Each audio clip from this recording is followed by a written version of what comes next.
Petit quiz, Centre-Val de Loire. Qui est-ce qui pèse 3 tonnes et est arrivé ici, dans la tanière, en Eure-et-Loire, en 2020, après avoir quitté l'Allemagne? Et qui a une trompe de 100 kilos? C'est bien sûr, c'est... C'est Valentin, c'est moi.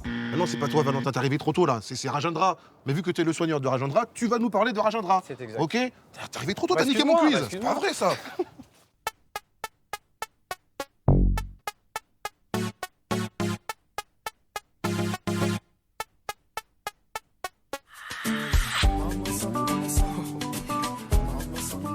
Alors Valentin, tu es soigneur donc ici à la tanière, et donc on a Rajendra et Sunny. Tsunai. Sunai, voilà, je prononce pas très bien. Est-ce que tu peux nous raconter leur histoire, leur parcours? Du coup, Tsunai, c'est le premier éléphant qui est arrivé à la tanière. Donc, il est arrivé le 2 septembre 2020.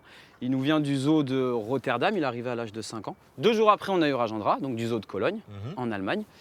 Lui, Rajendra, tout simplement, il arrive à sa maturité sexuelle. Et quand on est en captivité, quand on a un groupe d'éléphants, souvent, on n'a qu'un seul mâle reproducteur. D'accord. Et alors, pour éviter tout de suite encore les conflits, les conflits bagarres. entre les éléphants, il faut pouvoir déplacer ces éléphants pour que, justement, tout se passe bien dans une famille. Et bientôt, il y a un nouvel animal qui va arriver, mi-congolais, mi-picard, ça s'appelle un kamini. Faudra bien le soigner, hein.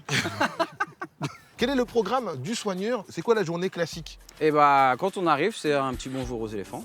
Derrière, on va faire des prises de température, donc buccales. On D'accord. surveille différentes maladies chez les éléphants. Une fois qu'on a fait ce petit check, on prépare l'enclos et puis après, on les laisse vaquer à leurs occupations. Nous, c'est ce qu'on aime quand on sort. Nos éléphants, ils font leur vie. Ils n'ont pas besoin de nous. Et nous, après, on prépare tout. On nettoie. Et une fois que c'est fait, généralement, chez les éléphants, on fait un medical training. Et là, on va s'occuper beaucoup des pieds des éléphants. On va faire du parage au niveau des Ah pieds oui, des parce que les éléphants. pieds, c'est très important. C'est C'est vraiment l'endroit où ils ne doivent pas se blesser. Dans la nature, un éléphant, il marche 12 à 14 heures par jour, rien que pour chercher sa nourriture. En captivité, forcément, il va moins marcher, donc il va moins user cette saule. La saule, c'est ce qu'on a sous le pied de l'éléphant.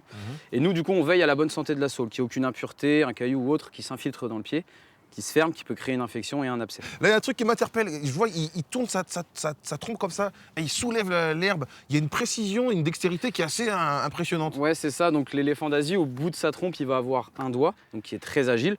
Cette trompe est assez fascinante chez l'éléphant, c'est-à-dire qu'il va pouvoir attraper un œuf sans le casser. Par contre, bouger une charge de 250 à 300 kg est aussi possible. Alors, je tiens quand même à préciser à nos téléspectateurs que je ne suis pas si petit et il n'est pas si grand que ça. Ok, c'est juste que je suis en contre-plongée. Parce que moi, je sens derrière je sens la vue, là. Come on, boy! Je vais essayer aussi. Vas-y, hein.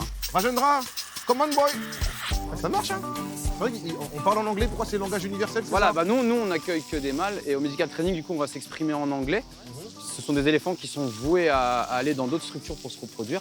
Donc on utilise tout simplement le langage universel. Je me recule en même temps que je parle, hein. Ouais, Voilà, tout est Toujours derrière c'est normal, moi. c'est Toujours normal. derrière moi. Toujours derrière Valentin. Et donc là, c'est séance d'hydratation. C'est ça. Donc un éléphant adulte va boire minimum 100 litres d'eau par jour, si ce n'est plus. Pas la peine de trimer parce qu'un homme des Hauts-de-France peut boire 100 litres de bière par jour. Il encaisse très bien, hein. J'en connais beaucoup. Donc l'éléphant sait boire tout seul, hein, évidemment. Mais ça, c'est un moment qu'ils apprécient, Ouais. de donner de l'eau fraîche au tuyau directement, un moment qu'on passe aussi avec eux. Donc c'est que du bonus. Voilà. Eh bien, Valentin, merci beaucoup. Merci à toi. Merci pour tout. Je tiens à monter sur la plaque d'égout pour montrer que je ne suis pas plus petit que Valentin. J'étais vraiment penché tout à l'heure pour des raisons de sécurité. Je réexplique parce que ici, je sens ils vont rigoler, Camini, les petits et tout. Non. Valentin, merci. Avec grand plaisir. Ok, merci. Salut Rajendra, salut Souni. Toujours Sonaï. Ah, Sounaï.